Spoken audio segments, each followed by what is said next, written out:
This is clearly why I'm never going to be an internet sensation, because I can't work basic technology and I ran out of space on my phone because I just have too many things on there.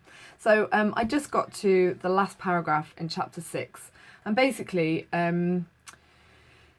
Utterson is able to leave the letter in his safe, but it doesn't mean he doesn't stop thinking about it. That's what the first 3 sentences mean. And then he thinks about Jekyll and he worries about him immensely.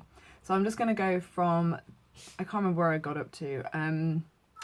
The bit you should have highlighted, the last bit was, he thought of him kindly, but his thoughts were disquieted and fearful. So I'm going to continue from there. And then I'm actually going to go on to chapter 7 as well.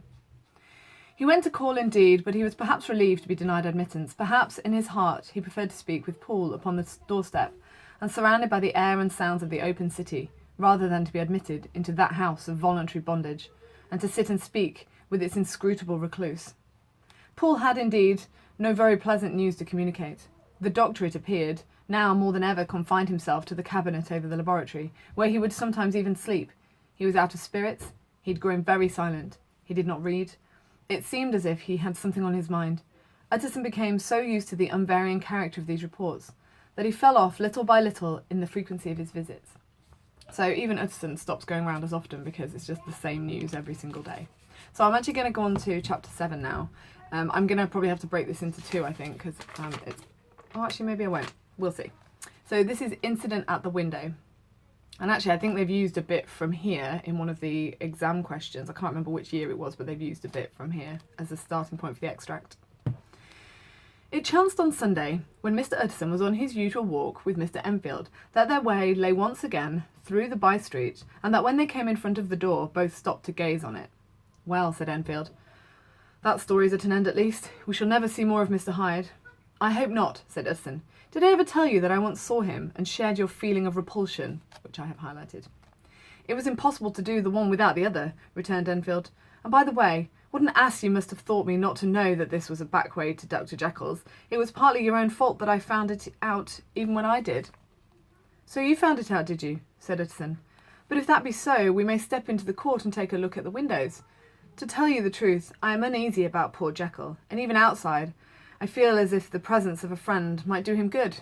So they're going to try and pop their heads into one of the windows and actually go into the courtyard bit, which I think when they hadn't made the connection that it was Jekyll's, obviously that's kind of trespassing, but because they're friends, they're thinking, oh, well, you know, we know it's Jekyll's, so we'll just go and see if we can give him a wave through a window or something. The court was very cool and a little damp, and full of premature twilight. Although the sky, high up overhead, was still bright with sunset, the middle one of the 3 windows was halfway open, and sitting beside it, taking the air with an infinite sadness of mien, which is, again, it's sort of a word for sadness and being quiet and unassuming with it, came some disconsolate prisoner. Utterson sought Dr. Jekyll. What? Jekyll? He cried. I trust you are better, so he's shouting through the window at him. I am very low, Utterson, replied the doctor drearily. Very low. It will not last long, thank God.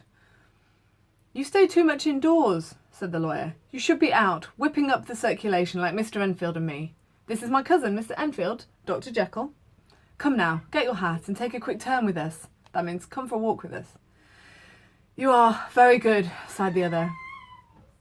I'm really sorry, my kids are playing upstairs, so that's the background noise. I had told them to be quiet, but I think they think that I've stopped recording now. Anyway. There's going to be some great faces on my stills. Anyway. You are very good, sighed the other. I should like to very much, but no, it is quite impossible. Please highlight. I dare not. Please highlight that, because the verb I dare not is that something terrible would happen if he did. But indeed, Utterson, I am very glad to see you. This is really a great pleasure. I would ask you and Mr. Enfield up, but the place is really not fit. Why then, said the lawyer good-naturedly, the best thing we can do is to stay down here and speak with you from where we are. That is just what I was about to venture to propose, returned the doctor with a smile. But the words were hardly uttered before the smile was struck out of his face and succeeded by an expression of such abject terror and despair as froze the very blood of the 2 gentlemen below. That is super dramatic. I've got really dramatic written down the side and I've highlighted that bit there. I've got a cat this side and children that side. So, absolute terror. Like, you can't even describe what's happened to his face. Like, going all crazy. They saw it but for a glimpse, for the window was instantly thrust down, but that glimpse had been sufficient, and they turned and left the court without a word. In silence, too, they traversed the by-street, and it was not until they had come into a neighbouring thoroughfare, where even upon a Sunday there were still some stirrings of life, that Mr. Utterson at last turned and looked at his companion. They were both pale, and there was an answering horror in their eyes. "God forgive us! God forgive us!" said Mr. Utterson. But Mr. Enfield only nodded his head very seriously and walked on once more in silence. So I've highlighted that whole last bit from "they were both pale," unanswering horror, "God forgive us, God forgive us."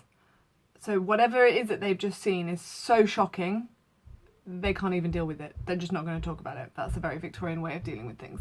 So they're not going to approach that situation at all. Now I've actually got down the side of that whole bit from the window, as I've got an extract. I'm not going to set it this week. I might set it at the end of next week possibly, or I might save it till after Easter, but I'm going to start giving you some little extracts to start planning what you would say about the extract, which language points you would make, what your 3 neon lines would be, etc. But this is one that I'm pretty sure they've already used, or they might have used. I'll have to look through my notes. They're downstairs. I don't know where they are. So the next chapter is chapter 8, and it's called The Last Night, and we're getting very, very close to the end of the novel actually. The last chapter is very long. It's in fact, I'm not going to tell you that because it'll ruin it, but we've got quite a few shorter chapters and then a much longer one at the end that kind of fills us in on all the stuff that we don't understand, basically. So I hope these videos are helping you guys and you're not just mocking me because I feel a bit silly making them. I'm not gonna lie to you. Anyway, I'm glad that you're doing your work. I can see who's viewing them and I can see who's handing in their work. You do owe me the newspaper report. Those of you who haven't done that yet, you do need to attach that as a file. If you have a problem with getting onto ICT or whatever, you need to let me know that.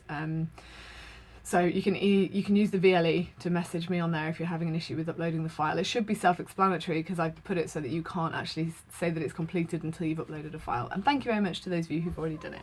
Okay, bye guys.